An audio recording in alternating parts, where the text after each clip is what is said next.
नमस्कार। आशा करती हूँ आप सभी लोग बहुत अच्छे से होंगे। एक बार फिर स्वागत करती हूँ आप सभी का अपने इस YouTube चैनल पर। आज बात करूँगी शनिदेव जी के बारे में। अक्सर क्या होता है, जब भी हमारे ऊपर शनि की ढैया चलती है, साढ़े साती चलती है, कोई भी दशा या महादशा चल रही हो, शनि का नाम सुनते ही मानो हम कांप जाते हैं। हमको लगने लगता है बहुत क्रूर प्लेनेट है, अब तो ये आ गया हमारी लाइफ में, लाइफ ख़राब हो गई, हम कुछ भी करें हमें रिजल्ट नहीं मिलेगा। ये बिल्कुल ऐसा ही होता है जैसे कि हमने पहले से अच्छी तैयारी नहीं की होती है, फिर जब हम जाते हैं एग्ज़ाम देने के लिए तो कॉपी में हम कुछ भी लिखाते हैं और बाद में हम डरते हैं कि एग्ज़ामिनर हमें फ़ेल ना कर दे। तो यहाँ पर शनि को क्रूर मानने से अच्छा ये होगा, वो जो एग्ज़ामिनर है उसको क्रूर मानने से अच्छा ये होगा कि हम अपने एग्ज़ाम की तैयारी अच्छी करें और कॉपी में जब लिख करके आएँ तो वो सही लिख करके आएँ। तो एग्ज़ामिनर की हमसे कोई जाति दुश्मनी तो नहीं है, वो नंबर भी हमें उसी के अनुसार देंगे जैसा हम कॉपी में लिख करके आएंगे। तो यही तो करते हैं शनिदेव, तो क्यों उनको क्रूर मानना। उनको बेचारों को वैसे ही दोष दे दिया हम सब लोगों ने मिलकर। वो तो न्याय के देवता हैं, उन्हें तो जज की उपाधि दी गई है, तो वो तो आपको वैसा ही न्याय देते हैं जैसे आप कर्म करते हैं। तो आज का ये वीडियो है उन लोगों के लिए जिनके ऊपर भी शनि की साढ़े साती चल रही है, ढैया चल रही है, दशा महादशा चल रही है, या फिर अगर इनमें से कोई भी दशा नहीं चल रही है तो भी आप इस वीडियो को देख सकते हैं, क्योंकि हो सकता है आने वाले समय में आपके ऊपर ऐसी कोई दशा शुरू हो जाए तो आप पहले से ही अपने कर्मों को अच्छा करना शुरू कर दें। अब न्यूमरोलॉजी के अकॉर्डिंग देखा जाए तो यदि आपका जन्म किसी भी महीने की 8 तारीख को, किसी भी महीने की 17 तारीख को या फिर 26 तारीख को हुआ हो तो आप भी शनि के द्वारा ही रूल्ड किए जाएंगे, इसलिए वीडियो आपको भी देखना है। चलिए वीडियो को शुरू करने से पहले जो भी मेरे चैनल पर न्यू व्यूवर हैं उनको अपना परिचय दे देती हूँ। मेरा नाम है मोनिका शर्मा, मैं एक न्यूमरोलॉजिस्ट, वास्तुशास्त्री और एक टैरो कार्ड रीडर हूँ। तो चलिए शनि के बारे में बात कर लेते हैं। पहले थोड़ा सा साइंटिफिक बिहेवियर से समझते हैं कि शनि है क्या। शनि मतलब सैटर्न, सौर मंडल का एक ऐसा प्लैनेट है। हमारे पास 9 प्लैनेट होते हैं।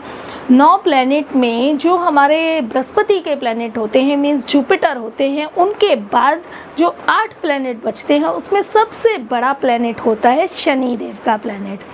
अब ये बड़े शने चलते हैं, इसीलिए इन्हें मैथोलॉजी में कहा जाता है कि ये मेहनत बहुत कराते हैं और रिज़ल्ट बड़ा धीरे देते हैं, क्योंकि इनकी चाल बड़ी धीरे धीरे होती है। लेकिन हाँ, इनकी अच्छी बात ये है कि ये रिज़ल्ट ज़रूर देते हैं। जैसा आप कर्म करेंगे वैसा आपको रिज़ल्ट ज़रूर मिल जाएगा। बदला की भावना से ये आपको रिज़ल्ट नहीं देते। इनका तो काम है न्याय की कुर्सी पर बैठकर न्याय करना, जैसा आपने काम किया हो वैसा आपको रिजल्ट देना, ये इनका काम है। तो चलिए अब बात करते हैं शनि की मैथोलॉजी कथा के बारे में। मैथोलॉजी की अगर मैं बात करूं, पौराणिक कथाओं की बात करूं, तो बड़ी एक अच्छी इंटरेस्टिंग स्टोरी भी है, छोटी सी, वो आपको सुना देती हूं। एक बार क्या हुआ, शनि देव की एक जो दृष्टि थी वो शिव जी भगवान पर पड़ने वाली थी। तो शनि देव क्योंकि शिव जी को अपना गुरु मानते थे, तो शनिदेव गए कैलाश पर्वत शिव जी के पास। शिव जी से जाके बोला, हे प्रभु, कल मेरी दृष्टि आपके ऊपर पड़ने वाली है, कल मैं आपकी राशि पर आने वाला हूँ और मेरी वक्र दृष्टि आपके ऊपर पड़ने वाली है। तो ये सुनते ही शिव जी भगवान थोड़ा घबरा गए कि मैं गुरु हूँ फिर भी ये मुझ पर वक्र दृष्टि डालेगा। तो उसके बाद शनिदेव ने कहा कि गुरुजी ये तो मतलब मेरा कार्य है, ये तो मुझे करना पड़ेगा, क्योंकि मुझे तो ये कार्य दिया गया है, मेरा कार्य ही यही है। तो शंकर भगवान ने उनसे पूछा कि अच्छा, आपकी जो वक्र दृष्टि रहेगी मेरे ऊपर वो कितने समय तक रहेगी। तब शनिदेव ने उनसे कहा कि 1.25 पहर तक मेरी वक्र दृष्टि आपके ऊपर रहेगी। ऐसा कहकर शनिदेव वहाँ से चले गए। अब शिव जी भगवान शनिदेव की वक्र दृष्टि से बचने का साधन ढूंढने लगे कि किस तरीके से मैं उनकी वक्र दृष्टि से बच जाऊँ। और इस दृष्टि से बचने के लिए शिव जी भगवान पृथ्वी लोक पर पहुंच गए और वहां जाकर के उन्होंने वो जो सवा पहर का टाइम था उस टाइम में अपने आप को हाथी के रूप में बदल दिया, जिससे कि शनि देव की दृष्टि उनके ऊपर ना पड़े। और सवा पहर तक वो हाथी के ही रूप में रहे। सवा पहर खत्म होने के बाद वो अपने रूप में वापस आए और वापस आकर वो कैलाश पर्वत आ गए। जब वो कैलाश पर्वत आए तो शनि देव जी को वहाँ पर उन्होंने विराजमान पाया और वो हंसकर कहने लगे कि देखो शनि, तुम्हारी दृष्टि तो मुझ पर पड़ी ही नहीं, मैंने तो हाथी का रूप ले लिया, आपने तो मुझे देखा भी नहीं। इस पर हंसते हुए शनि देव जी ने बोला, हे प्रभु, मेरी दृष्टि से कोई नहीं बच सकता, मेरी दृष्टि ही थी, तभी आप एक भगवान की योनि छोड़ करके आप सवा पहर के लिए पशु की योनि में चले गए। तो यहाँ पर शिव जी भगवान को आश्चर्य हुआ और उन्होंने प्यार से शनि देव जी को गले लगा लिया। इस मैथोलॉजी स्टोरी के पीछे सिर्फ इतनी सी बात है कि आप ये समझ जाइए, जो महादेव हैं, देवों के देव महादेव, वो नहीं बच पाए शनि की दृष्टि से, तो आप और हम कैसे बचेंगे। तो बस ये ध्यान रखिए कि कर्म अच्छे करने हैं, जिससे कि उनकी दृष्टि तो पड़ना उनका कर्म है, लेकिन जब उनकी दृष्टि पड़े तो वो हमें फल अच्छे दे करके जाए। और विश्वास कीजिए, जब शनिदेव देते हैं ना तो इतना सब कुछ देते हैं कि देखने वाले भी चकाचौंध हो जाते हैं कि आपकी लाइफ में इतनी बरकत कैसे हो रही है। ऐसे ही हैं शनिदेव। अब हमें करना क्या होता है, एक तो सबसे बड़ी बात आजकल क्या चल रही है, हम खुद के डॉक्टर बहुत ज़्यादा बन रहे हैं। होता क्या है, शनिदेव की कृपा पानी है, भर भर के तेल चढ़ाए जा रहे हैं, हर सैटरडे जा रहे हैं कंटिन्यूसली, क्योंकि हमने तो यूट्यूब पर वीडियो देख लिया, क्योंकि हमने तो गूगल पर रीड कर लिया, शनिदेव को ठीक करना है तो तेल चढ़ा दीजिए। अब हमें ये तो पता ही नहीं है कि शनि की जो पावर है हमारे साथ वो कितनी बैठी हुई है, हमें कितना उसको बैलेंस करना है। क्या आपको ये पता है कि यदि वो पावर को आप बैलेंस नहीं करते हैं तो आप शनि की स्थिति को और ख़राब कर लेते हैं डेली बेसिस वहाँ पर तेल चढ़ाकर या हर शनिवार को तेल चढ़ा करके। ऐसा आपको बिल्कुल भी नहीं करना है। ये कुछ इस तरह से होता है कि कुछ ना मेडिसिन हमारे यहाँ फेमस है। मैं यूपी से बिलोंग करती हूँ और बहुत टाइम से मैं दिल्ली में रह रही हूँ, तो कुछ मेडिसिन तो ऐसी हैं फीवर की जिनके मुझे नाम पता है, बट यहाँ मैं डिस्क्लोज़ नहीं करूँगी। लेकिन वो फीवर की मेडिसिन ऐसी हैं कि वो फेमस है। हमें फ़ीवर हुआ, वो मेडिसिन खा लो, वो 1-2 दिन हमारे फ़ीवर को थोड़ा सा रोक देंगी, फिर हुआ फिर खा लो, फिर जब ज़्यादा हो जाएगा, अब उनसे कंट्रोल होना बंद हो गया, तब हम डॉक्टर को फ़ीस देंगे। अदरवाइज़ हम डॉक्टर की फ़ीस बचाएंगे, क्योंकि हम तो खुद के डॉक्टर हैं। डॉक्टर ने जो डिग्री ली है वो तो बेकार है, डॉक्टर ख़राब होते हैं। तो वो ही कहीं ना कहीं मनोदशा हम सबके दिमाग में चलती है। हम एस्ट्रोलॉजर और न्यूमरोलॉजिस्ट जो होते हैं उनका पैसा बचाने लग जाते हैं। हमारी निगाह में जितने भी एस्ट्रोलॉजर हैं वो बेकार हैं, न्यूमरोलॉजिस्ट बेकार हैं। हम थोड़े से पैसे के लिए अपनी लाइफ का इतना बड़ा रिस्क ले लेते हैं कि हम कोई भी वीडियो देख करके जाके शनिदेव को जल चढ़ा देते हैं। आपको पता भी है कि आपकी कुंडली में बैठे हुए शनिदेव की पावर को भी काउंट करना होता है। अब मैं एक न्यूमरोलॉजिस्ट हूँ, जब भी मेरे पास कोई क्लाइंट आते हैं तो पहले देखना होता है कि क्या उनका मूलांक है, क्या भाग्यांक है, उनकी कुंडली जो बनाई जा रही है उसमें कौन से नंबर की कितनी पावर आ रही है, उसको कैसे बैलेंस करना है। यदि वो 8 नंबर से कनेक्ट हो रहे हैं तो इसका मतलब ये नहीं कि उनको शनिदेव रूल्ड कर रहे हैं तो मैं उनको सबको शनि की ही रेमेडी बताऊँगी कि डायरेक्ट शनि को ही तेल चढ़ाना है। डिपेंड करता है कि आपकी कुंडली में बैठे हुए नंबर की फ्रिक्वेंसी किस तरह की है। अब ये बिल्कुल भी मत सोचिएगा कि मैं अपना प्रमोशन यहाँ पर कर रही हूँ। मेरा काम आपको सिर्फ ये बताना है कि जैसे आपको शरीर का कष्ट दिखाई देता है, वैसे ही अपने प्लैनेट की डिसबैलेंसिंग को समझना भी आपके लिए बहुत ज़रूरी है, क्योंकि आपके शरीर का कष्ट भी आपके प्लैनेट से ही जुड़ा हुआ होता है। इसकी एक और बहुत रहस्यमयी बात आपको बता देती हूँ कि शनि का जो कांटेक्ट होता है हमारी बॉडी के जो बोन्स होते हैं, उनमें जितनी भी बड़ी बोन्स होती हैं उन सभी को जो रिप्रेजेंट करता है, उन सभी को जो देखता है, उन सभी का जो संचालन है वो भी शनि के ही हाथों में है। तो आप समझ जाइए, अगर आपको बोन्स से रिलेटेड कोई प्रॉब्लम हो गई तो वहाँ भी शनि का इफ़ेक्ट हो सकता है। इसलिए शारीरिक बीमारी के साथ साथ आपको अपने प्लैनेट की बीमारी पर भी ध्यान देना चाहिए। आपको अपनी कुंडली ज़रूर दिखानी चाहिए अगर आप किसी भी समस्या से जूझ रहे हैं। और अगर नहीं भी जूझ रहे हैं तो कहते हैं ना, एक बार हेल्थ चेकअप जरूर कराना चाहिए आपको। ऐसे ही आपको अपने ग्रहों का चेकअप भी ज़रूर कराना चाहिए। कोई भी न्यूमरोलॉजिस्ट हो या कोई भी एस्ट्रोलॉजर हो, वो पावर को हाई नहीं करते, वो पावर को बैलेंस करते हैं। और वो इस तरह से बैलेंस करते हैं कि आपकी लाइफ में जो आप एफर्ट्स लगाते हैं उसके रिज़ल्ट आपको मिलने लग जाते हैं। तो चलिए अब बात करते हैं शनि की। आपको बिना किसी न्यूमरोलॉजिस्ट को दिखाए, बिना किसी एस्ट्रोलॉजर को दिखाए, बिना अपने प्लैनेट्स की पावर को आइडेंटिफिकेशन कराए, चेकअप कराए, कभी भी शनि देव को तेल नहीं चढ़ाना है। उससे आपका शनि खराब होता है, ये तय है, ये लिख लीजिए।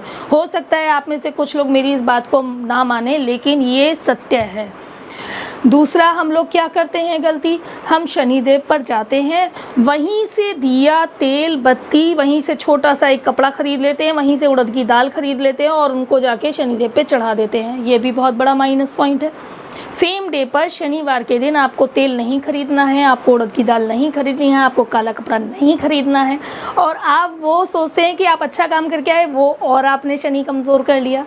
ये भी काम आपको नहीं करना है। अब मैं आपसे यहाँ पर जो रेमेडीज़ बताऊँगी वो मैं आपको कोई भी वैदिक रेमेडी नहीं बता रही हूँ, कुछ ऐसे काम बता रही हूँ जो आप अगर हिंदू धर्म से हैं तो कर लेंगे तो भी सब कुछ ठीक रहेगा। आप मुस्लिम हैं, आप ईसाई हैं, आप सिख हैं, आप किसी भी धर्म से हैं, प्लैनेट सबके लिए होते हैं और ये प्लैनेट सभी के बैलेंस होने चाहिए, इसमें कोई जातिवाद नहीं होता। तो यहाँ पर मैं आपको वैदिक रेमेडी नहीं बताऊंगी क्योंकि वो पावर चेक करने के बाद ही बताई जाती है। यहाँ मैं आपको बताऊंगी नॉर्मल चीज़ें जिन्हें आपको बिना किसी लालच के करना है। ये सोच के नहीं करना कि मेरा शनि बैलेंस हो जाएगा, आप उन्हें रोज़मर्रा की अपनी नेचर में डेवलप कर लीजिए, चीज़ें बैलेंस होनी शुरू हो जाएंगी। सबसे पहली चीज़, शनि को चाहिए होता है पसीना। मेहनत करवाते हैं शनिदेव, बिना पसीना निकलवाए आपको चीज़ नहीं दे सकते, आपके हक की भी ये ध्यान रखिएगा, क्योंकि जब तक आप मेहनत नहीं करोगे चीज़ आपको नहीं मिलेगी। पसीना निकालना है आपको। एक्सरसाइज कीजिए, खूब बहुत एक्सरसाइज कीजिए, वॉक कीजिए। आपका ये जो पसीना है ना, ऐसे करके पृथ्वी पर डाल दीजिए। पृथ्वी को पसीना गया, शनिदेव को आपकी मेहनत दिखाई दे जाएगी और वहाँ से आपकी जो बैलेंसिंग है वो शुरू हो जाएगी शनि के प्लैनेट की। तो आपको एक्सरसाइज ज़रूर करनी है, आपको वॉक ज़रूर करना है, मीन्स फिज़िकल एफर्ट ज़रूर होने चाहिए। ये शनिदेव की पहली रिक्वायरमेंट होती है और ये बहुत ही स्ट्रॉन्ग और सटीक रेमेडी है जो मैं आपको बता रही हूँ। दूसरी चीज़ क्या करना है आपको, शनि रिप्रेजेंट करते हैं ओल्ड पर्सन को, सर्वेंट्स को, जितने भी पुअर, गरीब, असहाय लोग होते हैं। अपनी नेचर में एक चीज़ को डेवलप कर दीजिए कि आपको कभी भी अपने बुज़ुर्गों का ही नहीं, दूसरे बुज़ुर्गों का भी, चाहे वो घर के बाहर का हो, अंदर का हो, रिश्तेदारी का हो, आपको किसी बुज़ुर्ग का भी अपमान नहीं करना है। ना ही आपको जो आपके सर्वेंट्स हैं, जो सेवा करते हैं, आपके जो सेवा करते हैं, सेवादारों का कभी अपमान नहीं करना है। आपके ड्राइवर, आपके रसोई में काम करने वाले लोग, आपके सफाई कर्मचारी, इनका कभी अपमान नहीं करना है और कभी ना कभी इनको थोड़ा बहुत कपड़ा या कुछ भी दान की चीज़ आपको देते रहनी है। लेकिन ध्यान रखिए, उसके पीछे का इंटेंशन ये नहीं होना चाहिए कि मैं अपना शनि ठीक कर रहा हूँ, आपके दिल से वो चीज़ें जानी चाहिए। तो ये आप रेगुलर अपने अंदर इस चीज़ को इनबिल्ट कर लीजिए। थोड़ा सा और कुछ क्या कर सकते हैं, जो भी डॉग्स होते हैं उनको फीड करना शुरू कर दीजिए। डॉग्स को फीड करना शुरू करते हैं तो उससे आपका शनि बहुत अच्छा बैलेंस रहता है। ख़ासतौर से अगर ब्लैक डॉग को फीड करेंगे तो बहुत ही अच्छा रहेगा। ब्लैक ना हो तो नॉर्मल डॉग को फीड कर दीजिए। बट डॉग को फीड करते समय एक चीज़ ध्यान रखिएगा कि कोशिश कीजिएगा कि आप जो नॉर्मली लोग खिला देते हैं पार्ले जी वगैरह के बिस्किट, जो भी मतलब बिस्किट्स खिला देते हैं, ये ध्यान रखिएगा कि आपको बिस्किट नहीं खिलाने हैं, क्योंकि बिस्किट में मीठा होता है, वो डॉग को नुकसान देता है। तो वहाँ बैलेंस होने की जगह शनि डिसबैलेंस हो जाता है। तो आपको डॉग को मीठा नहीं खिलाना है। उसके अलावा कुछ भी और डॉग को खिलाइए, दूध पिलाने के लिए दे सकते हैं उनको आप। या कुछ और आप खाने के लिए दे सकते हैं, लेकिन आपको बिस्किट नहीं खिलाना है। साथ ही जो अंगहीन लोग होते हैं, जिनको किसी न किसी अंग से भगवान ने नहीं उतारा होता संसार में, अगर अंगहीन लोग होते हैं तो उनको भी कभी आपको मजाक नहीं उड़ाना है, कभी उनका भी अपमान नहीं करना है। उससे आपका शनि बहुत वीक होता है। ये जो मैंने आपको कार्य बताए हैं ना कि आप बड़ों का अपमान ना करें, आप बुज़ुर्गों का अपमान ना करें, आप अंगहीनों का अपमान ना करें, अगर आप इनका अपमान कर दें ना तो कितना भी तेल चढ़ा लीजिए, शनिदेव को कितना भी दिया जला लीजिए, कुछ नहीं बैलेंस होने वाला। इसलिए नेचर में ये ज़रूर ले आइए जो चीज़ें मैं बता रही हूँ, ठीक है। तो आप अंगहीनों को सम्मान देना शुरू कीजिए, हो सके तो उनकी ज़रूरत के लिए थोड़ा सा आगे बढ़ के कदम बढ़ाइए, उनकी थोड़ी सी ज़रूरतों का हिस्सा बन पाए, उनको थोड़ी सी उनकी ज़रूरतें पूरी कर पाएँ तो बहुत ही अच्छा रहेगा। इसके अलावा जो आपके स्वीपर्स आते हैं उनको थोड़ा बहुत हर महीने कुछ ना कुछ दान कर दिया कीजिए। जो आपके घर का कूड़ा करकट उठाते हैं, जो स्वीपर होते हैं, तो ये भी बहुत अच्छा होता है। इसके अलावा अगर आप जो उड़द की दाल होती है उस दाल को अगर कौओं को डाल देते हैं खाने के लिए तो वो भी बहुत अच्छा होता है। और यदि आप अल्कोहल पीते हैं तो उसको बंद कर दीजिए और नॉनवेज को भी बंद कर दीजिए। शनि के वाइब्रेशन आपके लिए पॉजिटिव होनी शुरू हो जाएंगी। तो ये कुछ चीज़ें हैं, अगर आप इनका ध्यान रखेंगे, ये सारी बेसिक चीज़ें हैं, कोई भी कर सकता है इनको, इनका कोई नुकसान नहीं होता बल्कि इनका फ़ायदा ही होता है। शनि भी बैलेंस होता है, आपका ऑरा स्ट्रांग होता है और पॉजिटिविटी आने लग जाती है। जितना आप दान के लिए हाथ खोलते हैं, जितना सेवा भाव के लिए हाथ खोलते हैं, जितना सम्मान करते हैं लोगों का, वो कहते हैं ना life is a roller coaster. आज अगर आप यहाँ हैं ऊपर हैं तो कल आप नीचे भी आएंगे। तो यदि आप अपमान कर रहे हैं तो आपने अपमान अपने लिए लिख लिया। यदि आप किसी के लिए ज़रूरत नहीं बन पा रहे हैं तो कल को जब आपकी ज़रूरत होगी तो आपके लिए कोई ज़रूरत नहीं बन पाएगा। एक चीज़ का और ध्यान रखिएगा, हम बड़ों की तो बात करते हैं कि बड़ों का अपमान ना करें, लेकिन बच्चों को हम भूल जाते हैं। तो ये गलती मुझसे भी हो गई, माफ़ कीजिएगा। लेकिन आपको बता दूं कि शनि देव का जो जीवन था वो बचपन में बड़ा ही नीरस गुजरा था, क्योंकि उनके रंग रूप के कारण उनके पिता उनको कभी स्नेह नहीं करते थे। तो ये बात हमेशा शनि देव के दिल और दिमाग में रही। तो इसी कारण से आप हमेशा ध्यान रखिएगा, बच्चा अपने घर का हो या बाहर का हो, आपका खुद का भी हो, तो बच्चे का कभी दिल मत दुखाइएगा। आप कितनी भी जिम्मेदारी अपने बच्चे के प्रति पूरा करें, लेकिन यदि आप उसको दिल दुखा रहे हैं अंदर से तो उसका भी आपको कहीं ना कहीं रिजल्ट भोगना ही पड़ेगा, उसका भी दंड शनिदेव के द्वारा आपको मिलेगा ही मिलेगा। तो यहाँ पर ये जो चीज़ें मैंने आपको बताई, इसको कहते हैं हींग लगे ना फिटकरी और रंग चोखा होए। तो ये रेमेडीज़ कर लीजिए, लाइफ में रंग चोखा हो जाएगा और एग्जामिनर से डर लगना बंद हो जाएगा, मीन शनिदेव से डर लगना बंद हो जाएगा। और शनिदेव को आप हाथ जोड़ेंगे और उनको शत शत प्रणाम करेंगे और लोगों से भी कहेंगे भाई शनिदेव तो बहुत कृपा बरसाते हैं। इस तरह से शनिदेव आपको आशीर्वाद देंगे और इतना सब दे करके जाएंगे ना कि आपने सोचा भी नहीं होगा। आपकी सोच से ज़्यादा मान सम्मान धन संपत्ति आपको दे जाएंगे। तो चलिए अब इन सब रेमेडीज़ के साथ अपनी लाइफ को आप बहुत अच्छे से रंग बिरंगा कीजिएगा। मेरे चैनल को सब्सक्राइब कर लीजिए, वीडियो अच्छी लगी हो लाइक कर दीजिए, बेल बटन प्रेस कर दीजिए। बहुत अच्छी कुछ वीडियोज़ लेकर के आ रही हूँ। अभी मई की मैं आपके लिए प्रेडिक्शन लेकर के आने वाली हूँ राशि के अकॉर्डिंग टैरो रीडिंग की। मार्च की आपने अप्रैल की आपने ऑलरेडी देख ही ली होंगी। यदि नहीं देखी हैं तो आपकी राशि के अकॉर्डिंग अप्रैल की प्रेडिक्शन मेरे चैनल पर ऑलरेडी हैं, उनको आप देख लीजिए। मई की प्रेडिक्शन मैं बहुत जल्दी लाने वाली हूँ। बेल बटन प्रेस करेंगे तो आपको नोटिफिकेशन मिलती रहेगी। आप दीजिए इजाज़त, मिलती हूँ आपसे अगली किसी नई वीडियो में। नमस्कार।